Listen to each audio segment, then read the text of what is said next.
일과 패션 일러스트레이션. 나의 꿈은 세계적인 의상 디자이너가 되는 것이다. 멋진 웨딩드레스를 만들어 세계 무대에 서고 싶다. 그런데 의상 디자이너가 되기 위해서는 우선 전문적인 교육이 필요하다. 대학이나 전문학원을 통해 의상 디자인에 관한 공부를 해야 한다. 대학에는 의상 디자인 학과가 있어 디자인에 대한 체계적인 교육이 이루어지고 있다. 예를 들면 패션 일러스트레이션의 교육 등이 이루어지고 있다. 패션 일러스트레이션이란 만들고 싶은 의상을 생각한 후에 디자인, 도식 등으로 패션을 시각적으로 표현하는 것이다. 메이, 지금 뭘 그리고 있어? 패션 일러스트레이션이야. 그 중에서 디자인화를 그리고 있어. 의상 디자인이 전공이 아니라서 내가 무슨 말하는지 모르겠어. 패션 일러스트레이션이 뭐야? 간단하게 패션 일러스트라고 말하기도 하는데 자신의 아이디어를 누구나 쉽게 알아볼 수 있게 표현하는 거야. 다시 말해서 자신이 생각하고 있는 옷 모양을 종이에 그리는 거야. 메이, 내 꿈은 의상 디자이너야? 응, 난 중학교 때부터 의상 디자이너가 꿈이었는데 의상 디자이너가 되려면 기본적으로 그림을 잘 그려야 해. 그래서 고등학교 때부터 그림 공부를 위해서 미술학원에 다녔어. 너는 일찍부터 꿈을 이루기 위해서 준비해왔구나. 난 아직도 내 길을 못 찾았는데. 너도 더 늦기 전에 내 길을 찾아야지. 나도 내 전공을 살려서 CF 감독이 되고 싶은데 아직 부족한 게 많아. 지금도 늦지 않았어. 지금부터 하나하나 준비하면 돼. 나도 너처럼 일찍 내 꿈을 찾아서 준비했으면 좋았을 텐데. 너무 실망하지 마. 왕밍, 우리 미래를 위해서 열심히 공부하자. 2과 드레이핑. 나는 세계적인 의상 디자이너가 되기 위하여 의상 디자인학과에 입학하였다. 그런데 생각보다 배울 것이 너무 많았다. 옷을 쉽게 만드는 줄 알았는데 여러 가지 복잡한 과정이 있었다. 오늘은 수업 시간에 의상을 만들기 전에 먼저 해야 하는 재단에 대하여 배웠다.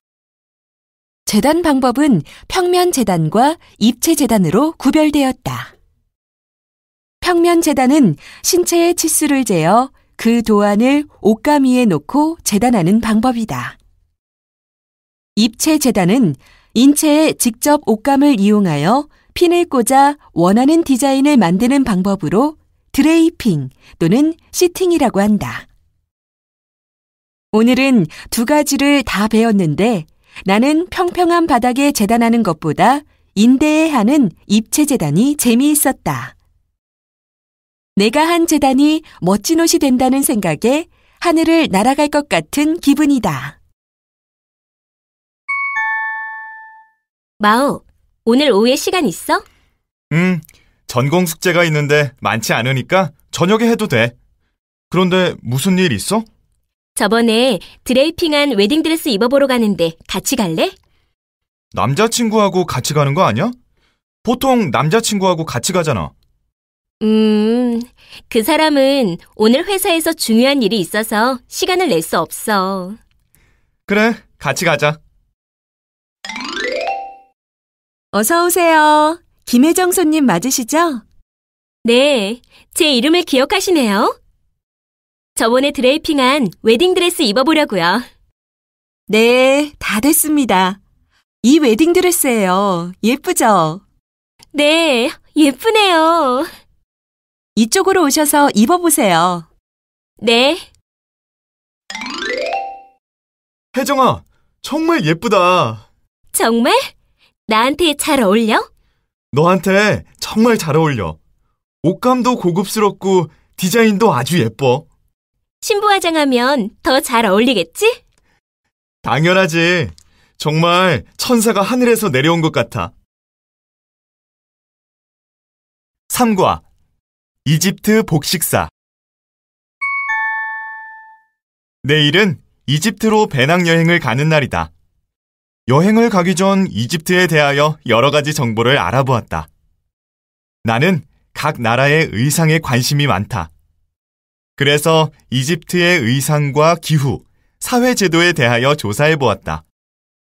이집트는 나일강을 중심으로 발달한 농경 중심의 사회였다. 이집트 하면 엄격한 신분사회가 떠오른다.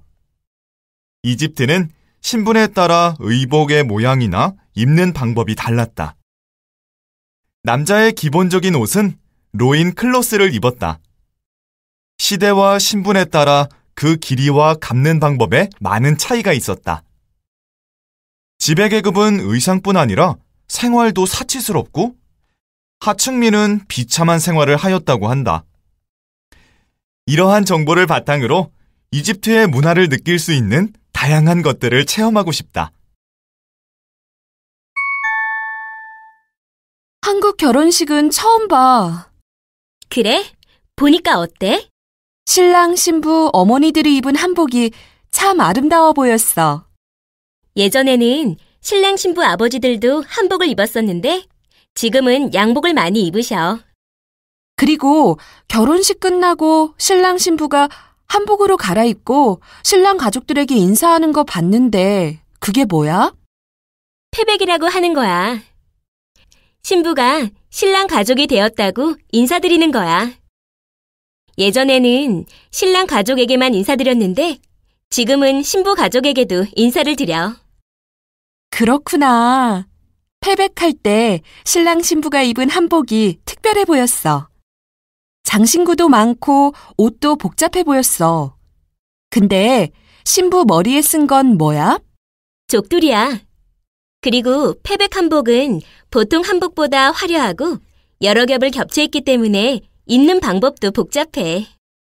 그런데 한복이 예쁘니까 많이 입을 것 같은데 왜 요즘은 잘 안 입어? 입는 방법도 복잡하고 현대식 옷보다 활동하기가 불편하거든. 그래서 가족이나 친척 결혼식, 명절에도 예전보다 덜 입어. 우리도 마찬가지야. 요즘에 우리도 전통 의상을 잘 안 입어. 왕민, 혹시 치파오를 가지고 있어? 유학생활하면서 입을 기회가 있을지 몰라서 한국에 가지고 왔어. 치파오는 몸매가 잘 드러나는데 한복은 품이 넉넉해서 나처럼 뚱뚱한 사람의 몸매가 잘 드러나지 않아서 좋은 것 같아. 사과, 어페럴 상품 개발. 오늘은 의류업체에 견학을 갔다 왔다. 사무실과 공장에서 옷을 만드는 과정을 살펴보았다. 하나의 의복이 완성되기 위해서는 많은 작업이 필요하였다. 사무실에서는 패션 일러스트레이션, 드레이핑 등의 과정을 거친 후 공장으로 보내져 염색과 바느질 등의 과정이 이루어지고 있었다. 그런데 이러한 의복을 만들기 전에 먼저 해야 할 일이 있다고 한다. 그것은 어떤 고객을 대상으로 의복을 제조할지, 목표 고객은 어떤 의복을 좋아하는지를 구체적으로 조사해야 한다는 것이다.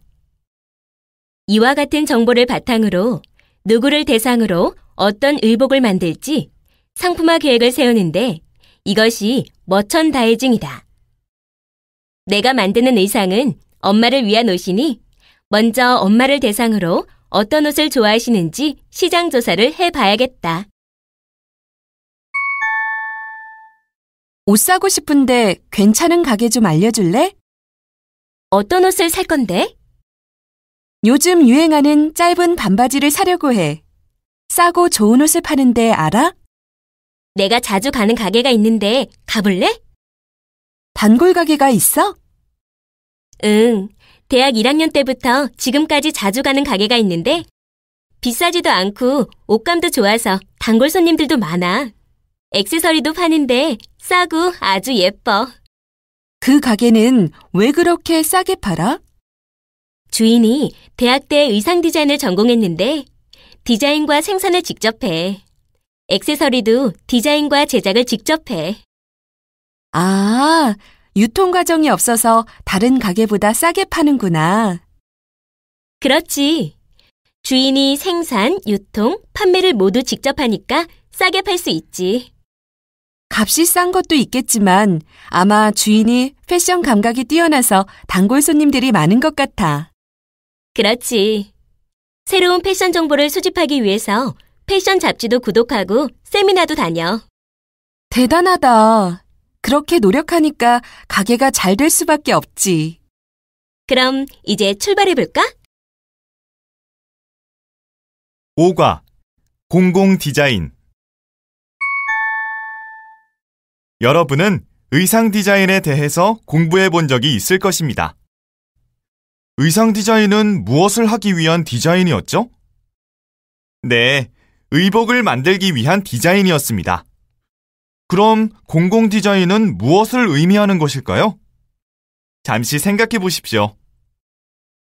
공공 디자인은 국가와 공공기관 등이 소유와 설치를 하고 관리하는 공적 영역의 디자인 활동입니다. 예를 들어볼까요? 버스 정류장을 어떠한 모양으로 편리하고 아름답게 디자인할까? 병원 시설을 어떻게 따뜻한 공간으로 보이도록 디자인할 수 있을까? 공공 디자인을 통하여 아름다운 도시 모습을 만들 수 있습니다. 도시 한가운데에서 공사를 할 때 가림막에 아름다운 그림과 꽃으로 장식하여 공사 중에도 아름다운 도시 환경을 만드는 것에 신경 쓰고 있습니다. 공공 디자인은 도시의 아름다움을 보이는 시각적 효과와 경제적 효과, 미래지향적 도시 형성에 기여하게 됩니다. 헤라, 이번 공공 디자인 엑스포에 신청할 거야? 응, 작년에 못했는데 올해는 꼭 신청해야지. 다음 달 15일부터 21일까지지? 그동안 작품 준비한 거 있어? 그럼 작년에 다 준비해놓고 신청 기간을 잘못 알아서 접수를 못했잖아. 그 작품을 조금만 고치면 될 것 같아. 잘 됐다. 난 아직 작품 준비도 안 했고 실력도 안 돼서 다음에 신청할 생각이야. 왕민, 너도 조금이라도 준비해놓은 게 있으면 신청해봐. 다른 사람들 작품 보면서 요즘 공공 디자인의 경향도 알아보고 좋잖아. 내 말 들으니까 내 말이 맞는 것 같다. 한번 해볼까? 그래, 같이 해보자. 내가 도와줄게. 고마워. 나 혼자 하는 것보다 우리 둘이 하면 더 좋은 작품을 만들 수 있을 거야. 당연하지. 나도 실력은 별로 없지만 최선을 다해서 도와줄게. 실력이 없기는 내가 왜 없어? 저번 과제물 A+ 받았잖아. 그때 너도 잘했잖아. 아니야. 전공 수업은 한국어도 어려운데 영어와 외래어까지 많아서 정말 어려워. 그동안 내가 도와주지 않았으면 정말 힘들었을 거야. 아니야. 내가 도와준 건 별로 없어.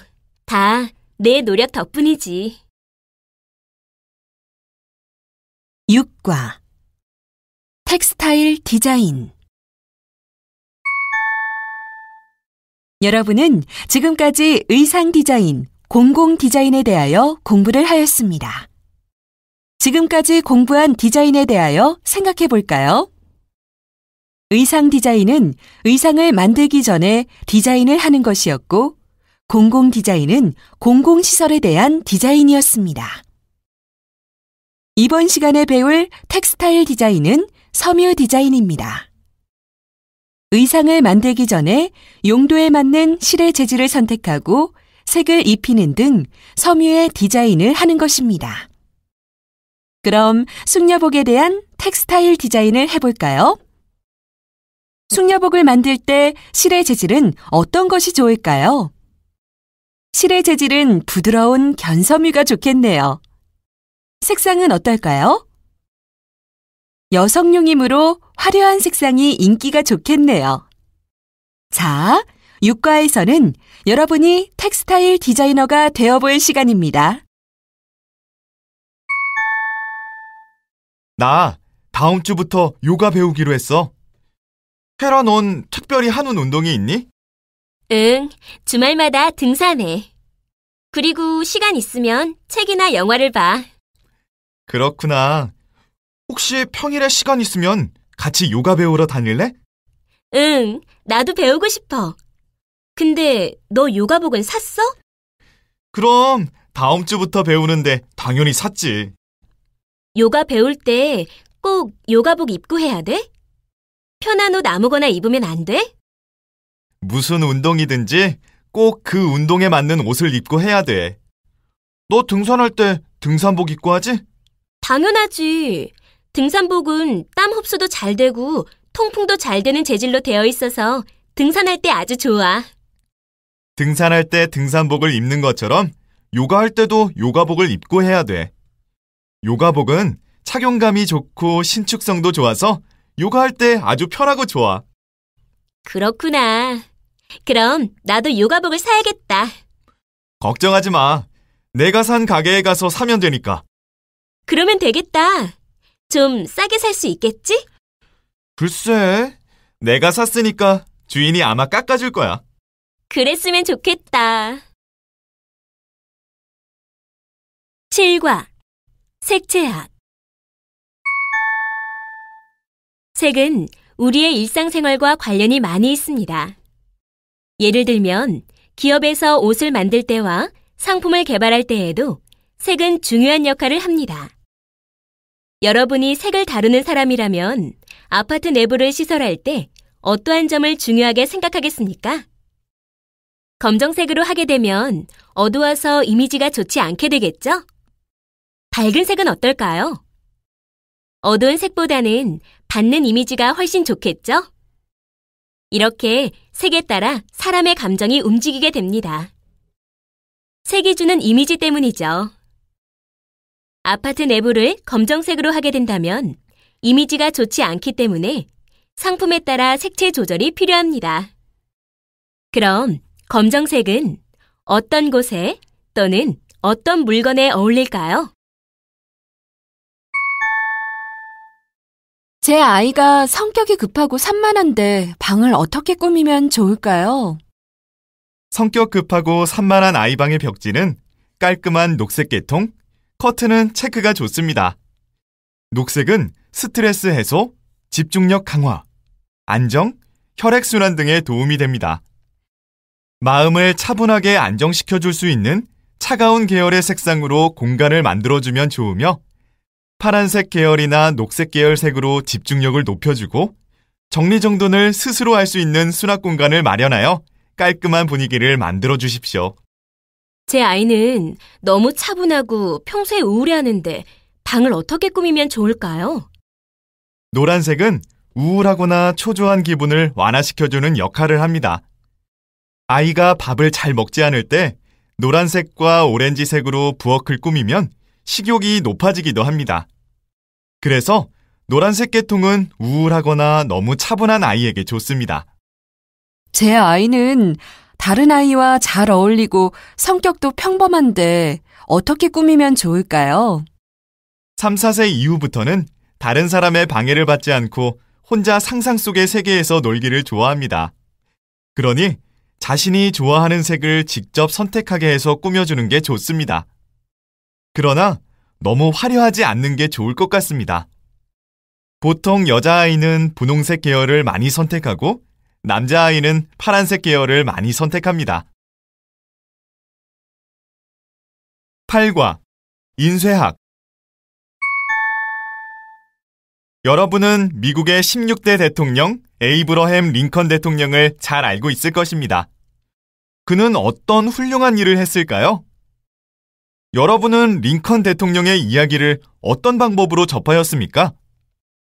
아마 누군가에게 이야기를 들었거나 또는 책을 읽었거나 방송을 통하여 접하였을 것입니다. 그러나 누군가에게 이야기를 듣거나 방송을 보는 것은 깊이 있는 내용을 아는데 한계가 있습니다. 책은 우리에게 과거에 깊이 있는 많은 정보를 전하여 줄 수 있습니다. 이렇게 소중한 책을 만들기 위하여 인쇄가 발달하지 않았다면 링컨 대통령의 이야기와 과거의 많은 정보를 전달하는 것이 힘들었을 것입니다. 또 인쇄가 발달하지 않았다면 재미있는 만화를 보는 것도 어려웠겠죠? 이 시간에는 정보를 전달하기 위한 수단인 인쇄에 대하여 생각해 봅시다. 지난주 과제물 광고 디자인 다 했어요? 아니요, 아직 다 못했어요. 쭈샨 씨는 다 했어요? 이번에는 교수님께서 인쇄해서 제출하라고 하셨는데. 그럼요. 작품 2개나 만들었어요.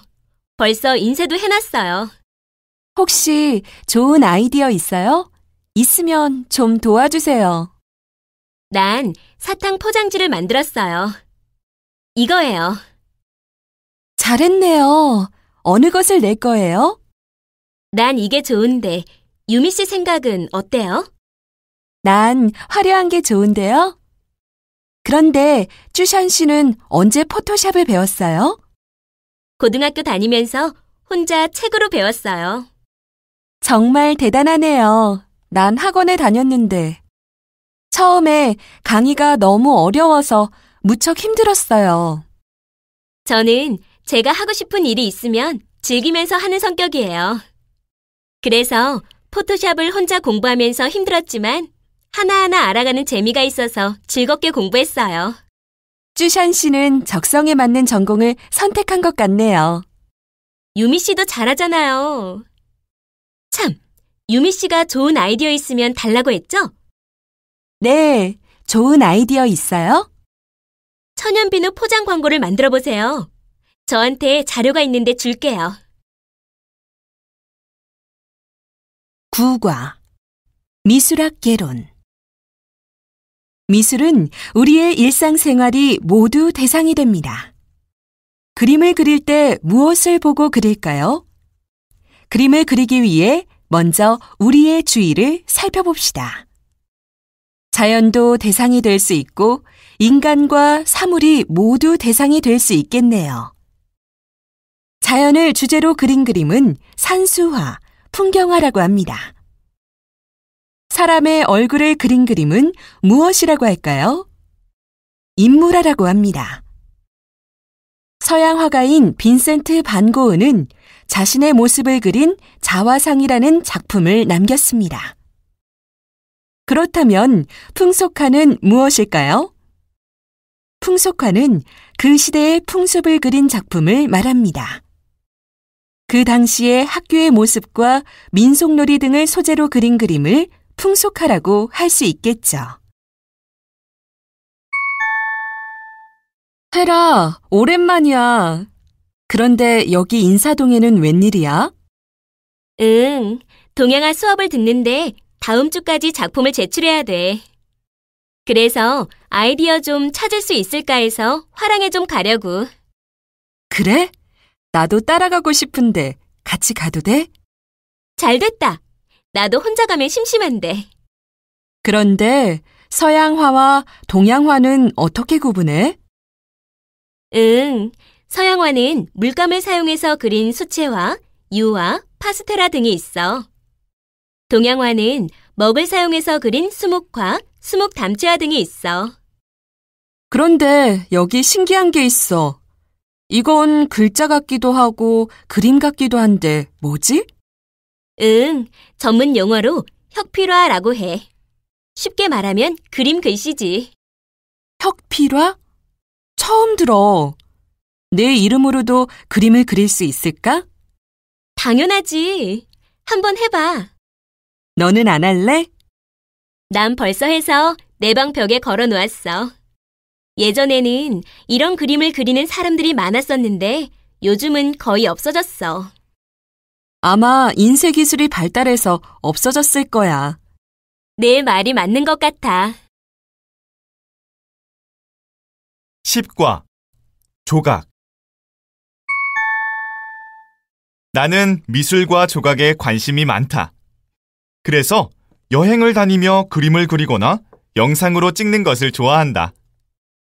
일주일 전에는 유럽으로 여행을 다녀왔다. 유럽의 건축물들은 옛 모습을 그대로 유지하고 있는 것들이 많았다. 그리고 그 건물을 복원하는 데에는 수십 년 또는 수백 년의 세월이 걸린다고 한다. 건물에 새겨져 있는 조각들이 섬세하고 아름다워 카메라에 담아왔다. 어제는 강원도에 있는 월정사에 갔다. 월정사 안에는 다양한 볼거리들이 있었다. 특히 월정사 팔각 9층 석탑은 화려하고 귀족적인 모습을 잘 보여주고 있었다. 석탑이 팔각으로 만들어져 높이 또한 높았다. 서양의 조각의 발달이 건축에서 발달하였다면 동양 조각의 발달은 탑등에서 발달되었다고 한다. 앞으로 여행을 더 많이 다니면서 조각에 대한 자료를 더 모아볼 생각이다. 왕민, 겨울방학 때 무슨 특별한 계획이 있어? 아니, 부족한 전공 공부 좀 하려고. 그래? 공부하다가 힘들면 나한테 전화해. 내가 좋은 곳에 데리고 갈게. 어디 좋은 데 있어? 응, 1월에 대관령에서 얼음 조각 축제가 있는데 거기에 가려고 해. 우리나라에도 겨울이면 얼음 조각 축제를 하는데 가본 적은 없고 텔레비전에서만 봤어. 아주 아름다웠어. 축제 기간 동안 일반인 대상으로 하는 얼음 조각 만들기 대회가 있대. 너만 좋다면 같이 가서 얼음 조각도 만들고 맛있는 음식도 먹으면서 좋은 추억을 만들고 싶은데 어때? 그거 좋은 생각이다. 나도 얼음 조각 만들어 보고 싶어. 그런데 외국인도 참가할 수 있어? 글쎄, 안내문에는 대한민국 남녀노소 누구나 참가할 수 있다고 되어 있어. 내가 전화해서 물어볼게. 나도 참가할 수 있으면 좋겠다. 만약에 참가할 수 없다고 해도 나랑 같이 갈 거야? 그런데 얼음 조각 만들기 대회 신청은 언제까지야? 응, 신청은 1월 11일 오후 5시까지 인터넷이나 팩스로 해야 돼. 그리고 얼음 조각 만들기 대회는 1월 16일 토요일 10시부터야. 얼음 조각 해본 적 있어? 아니, 너도 알다시피 전공 수업에서는 얼음 조각이 없잖아. 참, 준비물도 필요 없어. 주최 측에서 다 준비해준대. 11과 연극사. 죽느냐 사느냐 그것이 문제로다. 이 대본은 셰익스피어의 연극작품 햄릿에서 나온 대사입니다. 햄릿의 결말은 비극적이었죠. 여러분은 연극이나 영화를 본 적이 있을 것입니다. 연극과 영화는 어떤 점이 다를까요? 먼저 장소에 대하여 생각해 볼까요? 영화는 극장이라는 스크린을 통해 관객과 만납니다. 연극은 무대 위에서 관객과 직접 만나는 것이 차이점입니다. 또 영화는 오랫동안 영상으로 저장할 수 있지만 연극은 그날 연기하고 사라지는 것도 차이점이겠네요. 연극에 대해서 조금 더 생각해 볼까요? 연극을 하기 위해서는 배우와 장소가 필요합니다. 그 외에 더 필요한 것은 없을까요? 동수 씨, 우리 연극 보러 가요. 난 연극 별로인데. 연극보다 영화가 더 좋은데? 평소에 나랑 영화 많이 봤잖아요. 이번에는 연극 봐요. 특별히 미라 씨 부탁이니까 연극 보러 갈게요. 고마워요. 부탁 들어줘서요. 내가 인터넷으로 요즘 인기 있는 연극을 검색해서 2편을 골라놓았어요. 뭘 골라놓았는데요? 하나는 사랑은 소리 없이 라는 연극이고 다른 하나는 아련히 떠오르는 이라는 작품이에요. 제목만 들어서는 잘 모르겠는데. 혹시 포스터 가지고 있어요? 아니요. 그럼 같이 도서관에 가서 인터넷 검색해봐요. 동수 씨가 마음에 들면 바로 표도 예매하면 어떨까요? 그렇게 하죠. 미라 씨가 고른 연극인데 당연히 제 마음에도 들겠죠. 사랑은 소리 없이는 젊은 남녀의 사랑 이야기를 몸으로 표현하는 작품이고 아련히 떠오르는 중년의 나이에 첫사랑을 추억하며 현재의 삶을 되돌아보는 이야기예요. 아련히 떠오르는 중견 배우들의 연기가 볼만하겠네요. 난 이 작품이 마음에 드는데 어때요? 그럼 이 작품으로 하죠. 12과 광고 영화 개론. 나는 오늘 오빠와 함께 공룡이 나오는 영화를 보았다. 공룡들의 이야기가 흥미로웠다. 그런데 카메라가 없었던 옛날에는 공룡을 어떻게 기억하였을까 궁금해졌다. 오빠는 이렇게 대답해 주었다. 카메라가 없었던 시대에는 영상으로 찍을 수 없었기 때문에 문자로 자세히 적거나 그림으로 그렸을 거야. 공룡을 글로 적었을 때에는 몸은 산처럼 크고 머리는 바위처럼 둥글다고 적지 않았을까? 오빠, 그럼 새는 어떻게 적었을까? 그건 너무 어려운데. 아마 그림으로 그렸을 거야. 사물을 글이나 그림으로 그리는 일은 정말 힘들었을 것이다. 필름이 개발된 이후에는 모든 사물을 영상으로 남길 수 있었기 때문에 내가 좋아하는 영화나 드라마를 볼 수 있게 되어 기쁘다. 나도 미래에 감동을 주는 영화 감독이 되고 싶다. 동수 씨, 지난주에 미라 씨랑 연극 봤다면서요? 소문 빠르네요. 누구한테 들었어요? 미라 씨한테 직접 들었어요. 아까 만났거든요. 아, 그래요? 헤라 씨는 지난주에 시사회에 갔다 왔다면서요? 네, 아주 재미있었어요. 영화에 출연한 배우들과 감독이 무대 인사를 하러 왔었어요. 좋았겠네요. 영화 배우들은 멋있었어요? 그럼요. 실제로 가까이에서 보니까 정말 예쁘고 잘생겼더군요. 다음에 또 시사회에 갈 기회가 생기면 저도 데려가 주세요. 잘 됐네요. 다음 주 시사회 표가 2장 있는데 같이 가요. 그런데 동수 씨 취향에 맞을지 모르겠네요. 저는 좋아하는 특별한 장르가 없어요. 영화는 다 좋아해요. 참, 그날 영화 보고 밥은 내가 살게요. 아니에요. 공짜표니까 부담 안 가져도 돼요. 그럼 내가 미안하잖아요. 밥은 내가 살 수 있는 기회를 주세요. 알았어요. 너무 거절해도 예의가 아니니까 동수 씨 마음대로 하세요. 같이 밥 먹는 거 처음이죠? 그러게요.